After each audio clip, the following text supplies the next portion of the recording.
Welcome to Nutz at Night, episode number 19. I'm here with Steve D'Amico. Hi, Steve. Hi. How you doing? And we are hopefully going to entertain you guys tonight. We don't know exactly how to do that, but we're going to attempt it. And what we do is at Nutz at Night is we just kind of talk about whatever we want, loosely tech-related, and we kind of drift into whatever kind of pops into our minds. But we have a rough agenda here. Do you have notes today, Steve? Oh, yeah. Okay. I always have notes. All right. Well, why don't you? Why don't you right before the show? You showed us something in your webcam there. A clock, right? And it had a circuit board connected to it. Can we see that again? Yeah, sure. I bought it off of eBay. I think they referred to it as a hard drive clock. Now, what's the top part? Is that a circuit board as well? Yeah, it's really strange because it's got like it's got these weird little, I don't even know. It look like little. What are the like minute or not the minutes? Those markers they're copper. What is that? Heat sink? It's like little coils. Okay. And the little coils, and then the arms are just regular like arms that you'd see on like a regular clock. All right. Well, that's cool. Here's why I wanted you to show that. Sorry. Sorry. Here's why I wanted you to show that. When I was doing computer repair, right, I would get a lot of like fried motherboards, or the customer would come in, they'd have a bad motherboard, I'd replace their motherboard, and I'd end up with like a huge box of broken motherboards that I didn't know quite what to do with. Other than take a couple capacitors off them here and there. I actually ended up selling them to Steve D'Amico.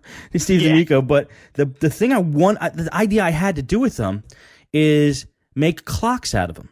Like, how cool would it be for like a geek to, like a younger kid, I guess, to have like a motherboard hanging on your wall that has like a clock in it, like a clock on it, like hands, minutes and hours and that kind of thing. And that's what I wanted to do.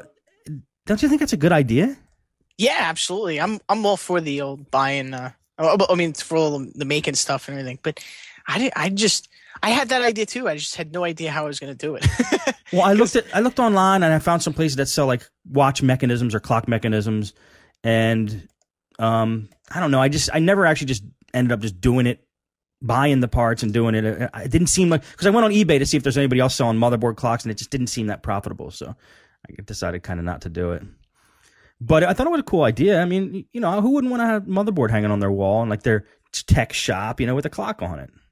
Yeah, absolutely. If the lights, the only thing I had, and I had a problem with this thought about it, the whole thing is that how would you get the lights? Like, I would want the little arms to light up or something, because I thought that maybe they get drowned behind the clock. Like, we wouldn't see them too well. That's yeah. I thought. Yeah, I guess maybe you just have to get a black or white, like a high contrast color. That's all. Yeah, like a neon or something. Yeah, exactly.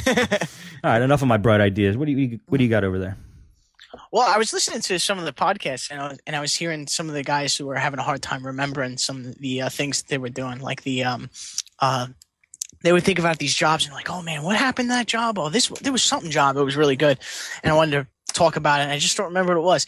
And I tell you, I had my old job before I did computer repair I used to work in security. And what the type of job I had was pretty interesting. A lot of people kind of get surprised that I actually had to do this. Well, it was, some parts of it were pretty cool, and some parts were just not so cool at all. What I did was I worked for a private investigator, and here's the start. I was working retail jobs just like any other slouch, after high school, and I was like, oh man, I really want to do something interesting. I want to do. I had a real girlfriend or anything at the time. I was like, I want to do something that's just like out there, that's something that nobody else does. I was like, I want to work for a private investigator and do something pretty cool. So I found one, and they put me to, and I wanted to leave. I was like, I'll do anything but retail. And I was working at Sears Hardware. Wait a minute. Let me just stop you right there. Yeah, sure. First of all, that's pretty ballsy. Like, you just had an idea of a job that you thought would be really cool, and you just went out and did it.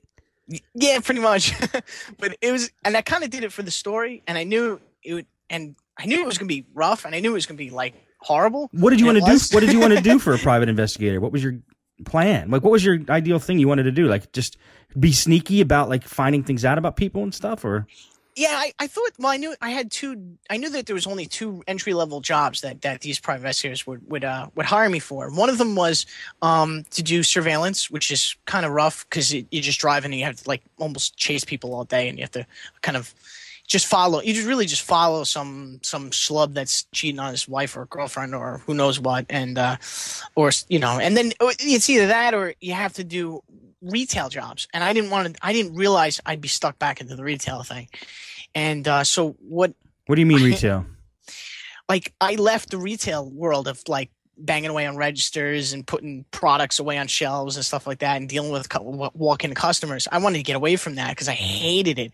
And then so I figured, if I worked for a private investigator, I wouldn't have to do that. I figured I'd be chasing people all day. So I just figured, what the hell, it'll be at least a story. So I got a job, and it turns out the job was an undercover investigator. Right. Now it sounds like it's either people either have one of two reactions to that. They're like, undercover investigator. Oh, okay. So you were like that guy that hides behind boxes and watches people steal, and it's just pretty lame. It's like it's like a square badge kind of thing. Right. It's nothing like that. Well, this one wasn't anything like that. It wasn't for shoplifters. It had nothing to do with shoplifters. In fact, I was actually specifically told and trained that if you see a shoplifter, just turn your head. Who cares? It doesn't matter. And then what I really did was I worked for this company. What they made me do was like ferret out. Like I was like a mole in certain retail stores looking for and trying to join and then break up theft rings. That's basically it. Right. So what I'd do is I'd literally apply into the business just like any other person off the street, walk in, say, yeah, I'm looking for a job, apply with completely fake information except for my history would be fake but my identification, everything would be real. You have your real name and everything? Real name, everything's all real. Everything's real except for my job history. That's all fake. And then I just get hired in there and just kind of just befriend everybody. What about references? Did they recall references? Their references were all fake. They all. Oh, okay, I got you. Yeah, they went to shoplifters small time. I get you. And it was all like the phone numbers on the references led to a company that was like kind of like a fake storefront kind of. This is awesome, man. You're like a spy. It was interesting. All my reports were through email. And all my checks were direct deposited, so I didn't receive a check. Uh-huh. So nobody knew I worked for this other company, which was the investigation company. Right. Even the store managers had no clue. Right. No clue what I was doing there. In fact, they even said to watch them. Right. And the people the only people that really knew about me being in there were like the corporate executives. Mm-hmm. They were the ones that the really way upper management, the ones that weren't even within the stores. Right. And sometimes a lot of those guys didn't know. It was just the security guy handling it that knew about me, and he didn't want anybody else to know because it just travels through the grapevine. Store manager finds out through upper management. Next thing you know, they're telling the lower management.